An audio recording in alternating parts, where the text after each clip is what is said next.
Bonjour et bienvenue à l'émission La Parole vivante. Cette émission où on prend la Bible et on découvre qui est Dieu et quel est son plan extraordinaire qu'il a pour nous. Aujourd'hui, mon collaborateur Martin Jalbert. Salut Martin. Salut Simon. Quel grand privilège encore et encore et encore de pouvoir prendre les Écritures, de sonder. Il y a des pépites d'or là-dedans, on les découvre, on les présente. Et encore aujourd'hui, on a quelque chose à partager et c'est un peu spécial. Une pépite d'or un peu rough, peut-être? Qu'on n'est pas habitué. Ouais, que c'est un peu malaisant. Parlons du péché. Non, c'est ça. Le péché, il fut un temps au Québec où le péché était martelé encore et encore, puis le monde avait une grande crainte, le péché, puis les conséquences du péché, puis la sévérité de Dieu, puis tout ça. Puis au fil du temps, ça s'est vraiment perdu. Où qu'aujourd'hui, quand tu dis le mot péché, on ne sait même plus comment l'épeler. Dans un sens, ça va avec la société en général où ce qu'on a demandé, on a décidé de mettre Dieu à l'écart. Ouais. Et le péché, c'est quoi la définition du péché? C'est de tomber à court de ce que Dieu nous a demandé. Clairement, c'est qui détermine qu'est-ce qui est bien ou ce qui est mal, qui est péché ou non? C'est pas toi puis moi, là. Bien, c'est justement, je crois que c'est une des problématiques aujourd'hui, c'est qu'on regarde dans nos propres cœurs, et on dit, bien, moi, je me sens bien avec ça. Alors, ça peut pas être péché. Alors, si moi, là, je me sens bien, puis je trouve que ça, c'est la vérité, puis ça a du sens, puis j'ai décidé que ça, c'était la vérité. Alors, quand toi, tu me dis, hey, ça, Dieu aime pas ça, ça passe mal. En fait, ça passe pas du tout. Puis on a juste à regarder, il y a tellement de sujets où c'est ça, puis même dans nos propres cœurs. Exemple, on parlait hors d'onde, on conduit, puis il y a quelqu'un, disons, qui fait une manœuvre... douteuse? Non appréciée. Notre réaction, ça peut être comme... J'aurais pas dû avoir ça, puis on continue. Comme si cette réaction-là, c'était aimer son prochain. Non. Puis ta réaction est intéressante parce qu'on fait juste non. Parfois, je pense qu'on va une coche plus loin où ce qu'on est vraiment fâché contre la dite personne, puis on va peut-être lui dire des petits mots dans notre cœur que personne n'a entendu. Sauf que... Ben, c'est pas si pire. Personne n'a entendu, j'ai pas tué personne, puis j'ai continué, puis je me sens juste un peu mal pendant une fraction de seconde, puis on continue. C'est un péché, ça? Je pense que Jésus est assez clair avec ça dans ses paroles, lorsque même on a des choses dans notre cœur, Dieu, il le sait, puis il dit qu'on a péché, puis même il va aller plus loin. Il va dire la gravité de ce péché-là lui-même. Alors, nos cœurs, c'est des mauvais juges pour savoir ce qui est bon, puis ce qui est mauvais. Et je dirais même notre société, notre culture, parce que si on regarde, exemple, juste au Québec, ce qu'on accepte comme bon, tu vas dans une autre culture, et eux autres, ils vont considérer ça comme une aberration. Et eux, ce qu'ils considèrent comme bon, nous, on fait comme, ben, voyons donc, ça ne le drette pas d'allure. Alors, où est-ce qu'on peut regarder? Parce qu'autour de nous, en dedans de nous, écoute, on regarde, qu'on lit un philosophe ou qu'on écoute les nouvelles ou peu importe. Tout le monde dit des choses différentes. C'est comme s'il n'y avait plus de vérité. Et c'est pour ça, Simon, qu'il y a l'émission La Parole vivante. Ouais. Qui détermine ce qui est vrai, ce qui est faux, ce qui est péché ou ce qui ne l'est pas? Ton opinion est aussi bonne que la mienne qu'à n'importe quel de nos auditeurs. Mais qui détermine cela? Donc, nous, on croit à l'émission, La Parole vivante, que c'est Dieu lui-même et qui nous a laissé ça dans sa parole. Que la solution vient de l'extérieur. Moi puis toi, on est dans la soupe. Tout le monde dans l'humanité, on est dans la soupe. Il y en a qui sont peut-être mieux que des légumes un peu plus meilleurs au goût, mais on est tous des légumes dans la soupe. Alors, la solution ne peut pas venir de l'intérieur. Mais de l'extérieur... Il dit, regarde, je vais te montrer, je vais me révéler à toi, puis je vais te dire ce que j'aime puis ce que j'aime pas. Puis je vais te montrer en même temps qui quitter. Alors, c'est ça, la parole vivante. On le croit qu'elle est vivante et qu'elle s'adresse à nous. Et est-ce que la Bible parle du péché? Elle en parle très souvent, même dans le Nouveau Testament. La Bible parle plus des conséquences du péché que de la vie éternelle dans la présence de Dieu. Elle va parler plus de l'enfer, un terme qu'on n'a pas plus parlé. Ouais, c'est ça, de jugement. De jugement. Pourquoi? Elle en parle énormément parce qu'elle veut nous éviter ça. Et je pense qu'aujourd'hui, on en discutait, on va essayer de voir l'aspect de la gravité du mal. Et un des aspects, là, pour ceux qui nous écoutent, c'est la première fois qu'ils nous écoutent, on est en train de regarder le Genèse, Exode, Lévitique. On fait un panorama, On fait un pèlerinage dans certains livres de la Bible pour faire un lien avec le Nouveau Testament, puis voir comment Dieu a du fil dans les idées. Puis probablement que ça a marqué les gens dans les émissions. Probablement que s'il y en a qui ont lu, justement, Exode, Lévitique, Nombre, Deutéronome, il y a un aspect qui revient souvent. Puis c'est un aspect l'aspect du sang, de la mort. Il y a comme beaucoup de violence dans notre tête, selon notre culture, que c'est très violent et c'est très graphique. C'est dérangeant. Le péché, la mort, si on veut le voir de même, le sang, on n'aime pas ça voir ça. Ben non. Moi, je suis un chasseur à l'occasion. Je ne vais jamais oublier la première fois que j'ai emmené mon épouse à la chasse. Je ne sais pas si je t'ai déjà raconté, mais j'ai tué une perdrix. OK. On a mangé une perdrix, mais après avoir tué la perdrix avec mon épouse, j'ai décidé que c'était la dernière fois qu'on allait à la chasse ensemble. Puis on fait tout ensemble, mon épouse et moi. Mais mon épouse n'aime pas voir la mort. Parce qu'un animal qui meurt, je sais pas si tu as déjà vu. Je pense que tu me disais que tu as été élevé sur une ferme. Non, mon père a une boucherie. Fait que OK. j'ai pas vu nécessairement la mort, mais j'ai vu la conséquence. J'ai vu les quartiers, là. Mais un animal qui meurt, là, on fait pas juste appuyer sur un bouton puis boum, c'est fini. Non, l'animal qui meurt va se débattre, va souvent bouger les muscles, le sang va couler. Et, excuse le terme, mais c'est dégueu, c'est pas beau, c'est sale, c'est la fin d'une vie, c'est la fin de quelque chose. Donc, la mort, c'est tout cet aspect-là. Puis, dans l'Ancien Testament, on voit énormément Dieu nous demander à son peuple de faire des sacrifices, de donner la mort à des animaux pour couvrir des péchés. Il ne faut pas enlever le drame ou enlever l'illustration. On va dire, OK, ouais, offre des sacrifices, tout ça. Tu viens de parler de la mort d'une perdrix, mais d'un agneau, d'un bouc ou pas.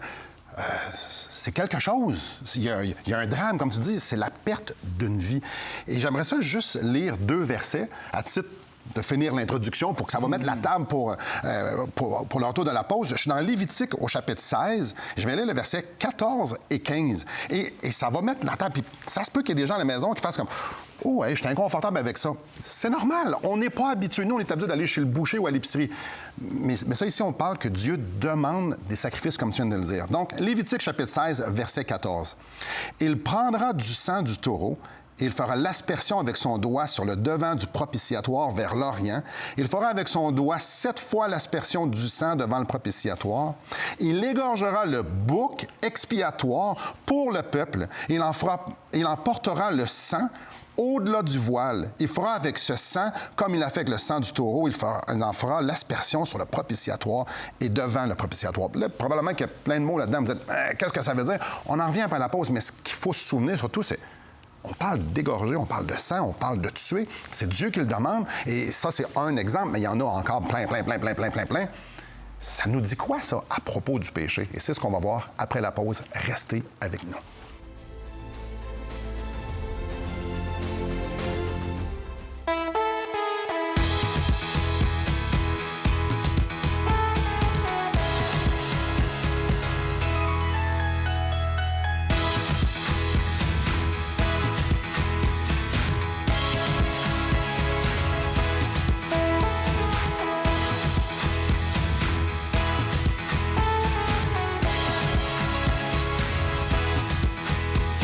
Pour en savoir plus, visitez radioespoir.ca. Bonjour à vous. Martin, on s'est laissé juste avant la pause sur quelque chose qui peut être un peu inconfortable. Dieu demande qu'on offre des sacrifices. En fait, pas nous, mais qu'eux offrent des sacrifices sanglants, des sacrifices. On tue un animal. Ouais, comme je dis, c'est inconfortable, mais ça pointe à quelque chose, ça démontre quelque chose. Il y a une raison à ça. Et on a commencé l'émission en parlant du péché. Ouais. Puis il y en a qui vont peut-être dire, ouais, mais vous êtes dans l'Ancien Testament, qu'est-ce qu'il y en a pour Jésus? On s'en vient là. Il y a un lien énorme, extraordinaire à faire. Mais à la base, il faut comprendre qu'il y a un péché Et Dieu demande pour couvrir le péché quelque chose. Et humainement parlant, on a tendance à y aller à notre façon.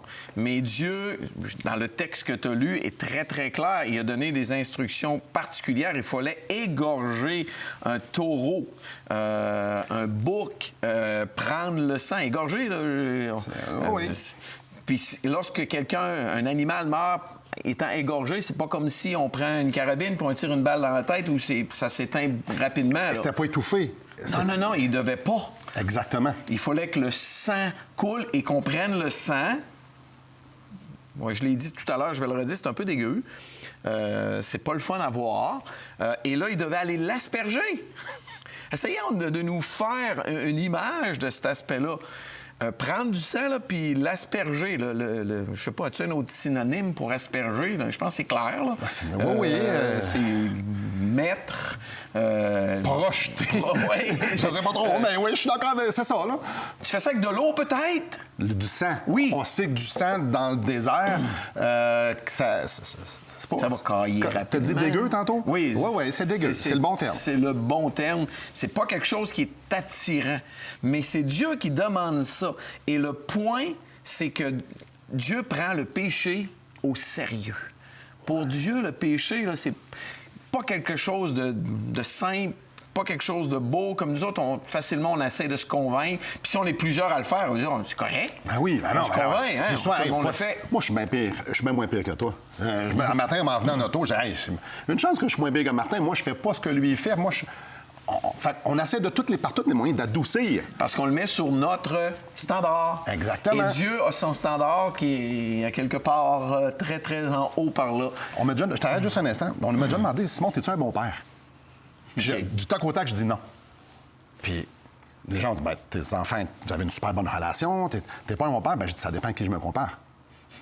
Si je me compare horizontalement, je suis pas pire, oui, ça va. Je me compare avec mon Père céleste. Ah non, je suis vraiment très mauvais. C'est toujours avec qui qu'on se compare. Tu dis, moi, t'es-tu pas pire? Si on se compare tout le monde ensemble dans le studio, tout ça, on n'est pas pire. S'encourage. Mais si je me compare à Jésus qui est la perfection, là, je prends 2 minutes. Là, c'est très différent. Lui, il est parfait. Alors, ça dépend toujours à qui. Si je me compare avec le pire criminel, non. Puis souvent, moi, je vais faire souvent. J'ai fait quelques vox pop dans ma vie, aller sur la rue, puis êtes-vous une bonne personne? La plupart du temps, les gens vont dire, j'ai jamais tué personne. Oui, c'est le classique. J'ai jamais tué personne.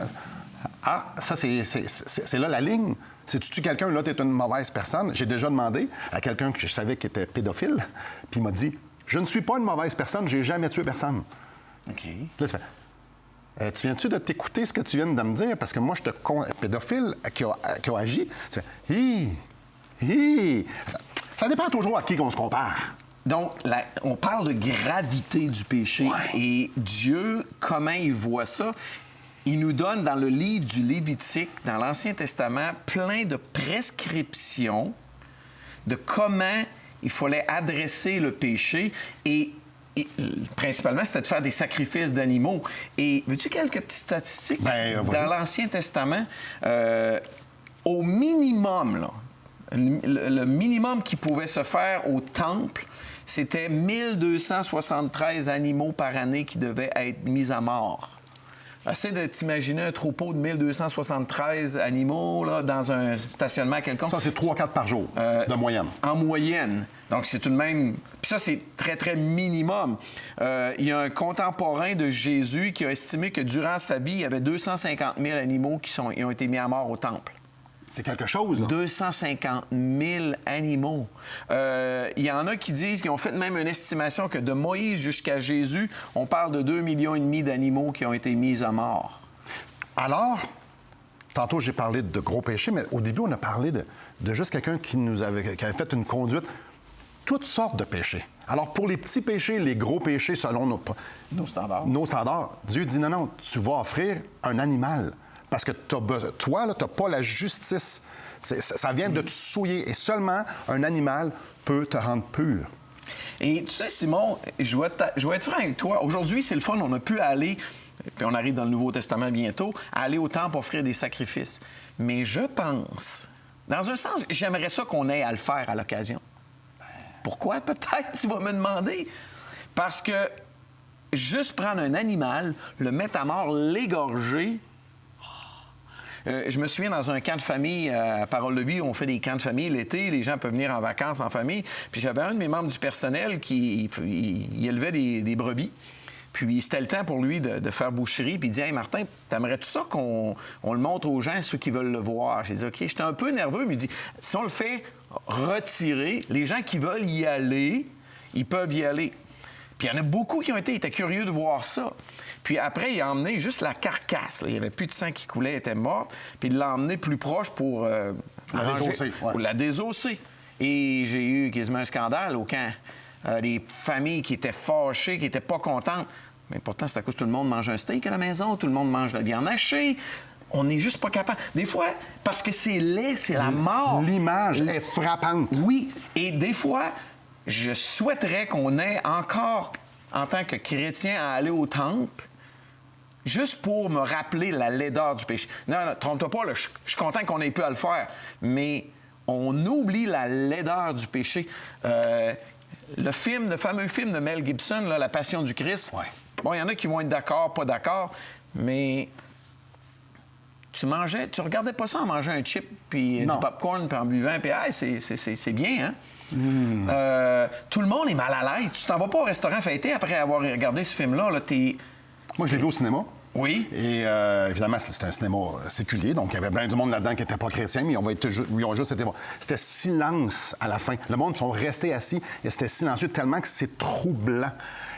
Mais moi, je veux revenir un peu sur ce film-là. C'est que c'était un petit peu plus, un petit peu moins, mais c'est à peu près ça, les souffrances qu'il a vécues. La mort, la gravité, à quel point c'est laid, nous démontre jusqu'à quel point Dieu prend au sérieux le péché. Le péché, c'est jamais juste des « oups ». C'est toujours une offense très grave envers un Dieu 3 fois saint.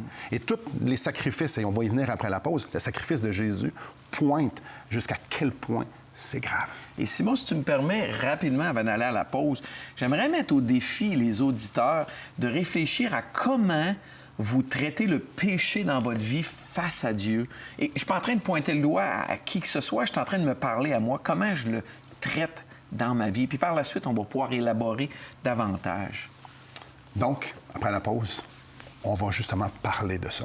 Le sacrifice parfait pour des pécheurs drôlement et pathétiquement imparfaits. Restez avec nous. Depuis maintenant 15 ans, nous avons l'immense privilège d'annoncer la bonne nouvelle de Jésus-Christ.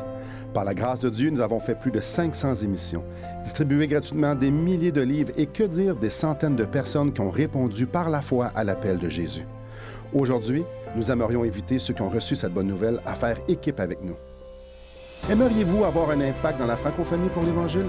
Joignez notre équipe en participant financièrement à la production de l'émission et en nous permettant de continuer à offrir de la littérature gratuitement à ceux qui sont ouverts à l'Évangile.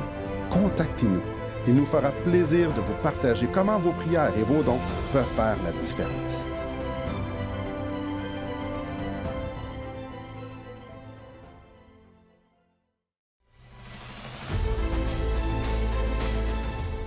Rebonjour à vous. Écoute, Martin, Parole vivante, Nouveau Testament. À chaque émission, pratiquement, j'offre aux auditeurs, ceux qui n'en ont pas, de nous appeler, de nous écrire, puis qu'on va leur en envoyer un tout à fait gratuitement, parce que pour nous, c'est important. C'est important que les gens puissent sonder les Écritures et voir jusqu'à quel point Dieu est extraordinaire. Mais je le dis en début d'émission, puis c'est quoi son plan? Puis un de son plans, c'est qu'on prenne au sérieux, nous aussi, le péché. Ce que tu offres là, puis je veux encourager les auditeurs, dans le livre des Actes des Apôtres, lorsque Paul est arrivé à Bérée, il y a un petit texte qui est très, très riche qui dit les gens de Bérée avaient des sentiments nobles, plus nobles que d'autres. Ils vérifiaient chaque jour dans les Écritures si ce qu'on leur disait était exact. Et Paul, malheureusement, ne faisait pas référence au Nouveau Testament qu'on peut offrir gratuitement, mais il faisait référence à l'Ancien Testament. Et s'il y a des auditeurs qui aimeraient se procurer une Bible avec l'Ancien Testament au complet. On peut malheureusement pas l'offrir gratuitement, mais à l'adresse qui est en dessous, c'est facile de se procurer une belle Bible et vous allez sûrement être surpris de voir comment c'est pas dispendieux. C'est vraiment pas cher. Comme cette belle Bible-là, à 10 $ plus frais de transport, à l'adresse que vous voyez. Vous pouvez, si vous êtes dans la région de Québec, aller chercher vous autres-même. Donc, à 10 $ tu peux avoir une vraie Bible complète avec l'Ancien Testament et pouvoir faire tous ces beaux liens-là qui nous amènent à la personne de Jésus lui-même. Il y a un super bon lien à faire dans Hébreux chapitre 10 au verset 3. Je te le lis, Martin. Mais le souvenir des péchés est renouvelé chaque année par ses sacrifices. Dieu veut qu'on se souvienne. Les sacrifices sont là pour que... Le péché, c'est grave. Faites-le encore et encore et encore. Et c'est là que Jésus prend tout son sens ici. L'importance du souvenir, souvent on veut qu'un souvenir soit positif, mais l'importance de ne pas oublier les erreurs. Pourquoi? Bien, pour ne pas les recommencer. Puis pour aussi voir comment se mettre dans la perspective de comment Dieu voit le péché. Et je pense que c'est peut-être le point important de cette émission-là, de voir la gravité du péché, de nos fautes face à notre Créateur. Et quand on réalise la gravité du péché devant Dieu et contre Dieu, on peut célébrer et voir la valeur du sacrifice de Jésus. On est toujours dans Hébreux 10. Je vais lire le verset 14. « Car par une seule offrande, il a amené à la perfection pour toujours ceux qui sont sanctifiés. » Le sacrifice de Jésus. Si on résume tous les sacrifices de l'Ancien Testament, Jésus, c'était le sacrifice parfait. Toutes les autres d'avant n'étaient pas parfaits. Hey, Simon, te dit par une seule offrande. Ouais. Tu te souviens-tu de mes statistiques tout à l'heure? Des milliers, des milliers. 256 000 au temps d'un contemporain de Jésus, 2,5 millions d'animaux de Moïse jusqu'à Jésus, au moins 1273 chaque année. Ça, c'était le minimum. Un seul sacrifice. Une seule offrande. Et c'est ce qui est extraordinaire, c'est que Jésus a amené à la perfection. C'est pour ça que sur la croix, il a dit « Tout est accompli ». Alors, c'est pas juste Jésus meurt sur la croix pour il pardonne nos péchés. Non, non, non, non, non. La gravité du péché sont essentielles pour pouvoir comprendre jusqu'à quel point son sacrifice il est grand. Parce que si on fait juste faire des petits péchés, puis « Seigneur, pardonne-moi », tout ça, bien, son sacrifice, c'est bon, ouais, OK, c'est cute. Mais si on voit jusqu'à quel point c'est grave et dramatique d'offenser un Dieu 3 fois saint, quand le Dieu 3 fois saint vient mourir sur une croix pour moi, ça change la donne. Ma réponse change. Alors, le chrétien, le pécheur, doit toujours regarder Dieu parfait, moi imparfait. Sacrifices qui ont été faits nous démontrent l'image. Jésus sur la croix nous démontre l'image. Fait que ça, c'était pour moi. Alors, le cœur de reconnaissance, on oublie, on ne devrait jamais oublier ça, ça ne devrait jamais être folklorique, ça ne devrait jamais venir à une place où on est comme « Ah, il n'y a rien là. » Non, non, attends un petit peu. Quand quelqu'un me coupe en char, la réaction que j'ai en dedans me rappelle.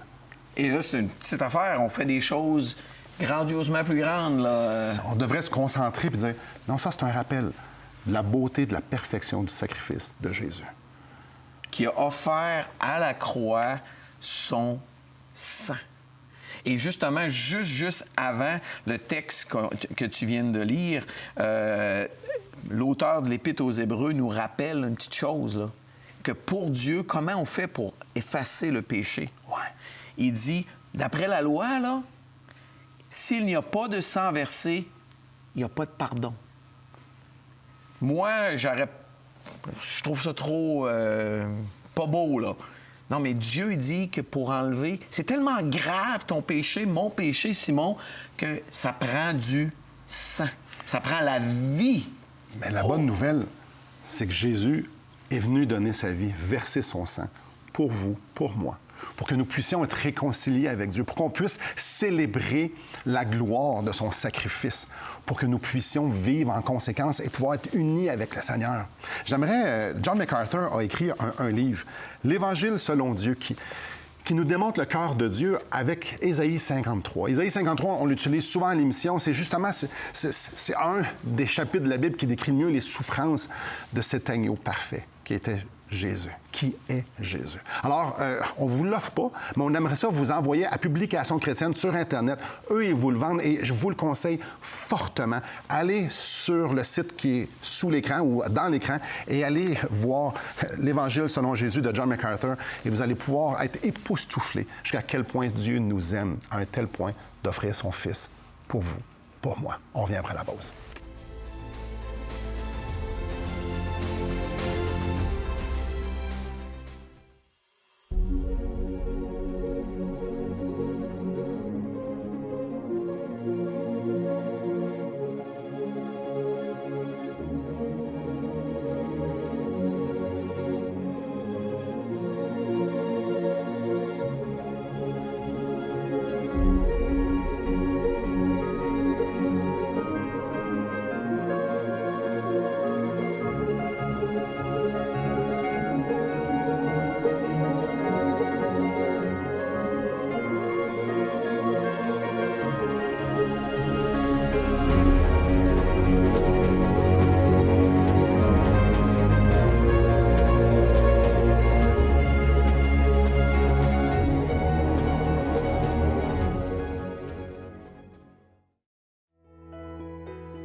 Très bonjour à vous. Martin, c'est quand même une émission lourde. La gravité du péché, le sang, mais il y a une bonne nouvelle là-dedans. Et j'allais le dire, il y a une très bonne nouvelle. Dans l'Ancien Testament, il y avait beaucoup de sacrifices à offrir, année après année, jour après jour, si on veut même. Mais dans le Nouveau Testament, dans les premières épîtres de Jean, au chapitre 1, verset 9, ça dit « Si nous confessons nos péchés, Dieu est fidèle et juste pour nous les pardonner et pour nous purifier de tout mal. » Mais pourquoi il est fidèle et juste? Ça le dit juste quelques versets avant, alors que Jean nous dit que le sang de Jésus-Christ, son Fils, nous purifie de tout péché. On l'a vu, le sang est absolument essentiel pour le pardon des péchés. Et Jean nous dit le sang de Jésus, la seule offrande, comme on l'a vu dans l'Épître aux Hébreux. Son Fils nous purifie, nous redonne accès, nous rend purs, nous rend sans péché, si on veut. Dieu nous considère sans péché. Et ça, moi, ça me dépasse. Dieu me considère sans péché. Pourquoi? Parce que je suis caché par le sang de Jésus, son propre Fils. Wow! Ça, c'est une très bonne nouvelle. Oui. Ça nous laisse à une drôle de place. On peut continuer de vivre dans l'illusion qu'on n'est pas si pire. On peut vivre dans l'illusion où est-ce qu'on est des bonnes personnes, où on peut se savoir pardonner par Dieu. On peut se savoir purifier. On peut se savoir complètement laver de nos péchés. Alors, Dieu nous place devant ce choix-là. Est-ce que tu crois que tu es une bonne personne puis que tout est correct, ou bien tu crois que tu es un pécheur, que tu m'offenses, mais que Christ a tout payé pour toi et que son sang te lave, te purifie. Tout ce que tu as besoin de faire, c'est de croire, de te reposer, de confesser tes péchés et je vais te les pardonner. Est-ce que vous voulez être pardonné ou vous voulez penser que vous êtes correct? Mais quelle offre extraordinaire que Dieu nous dit. C'est pour ça qu'il dit, Jésus, on le voit encore, venez à moi, parce que moi, je veux vous pardonner, vous laver. Wow, quelle offre, quel amour, quelle justice. Merci beaucoup, Martin.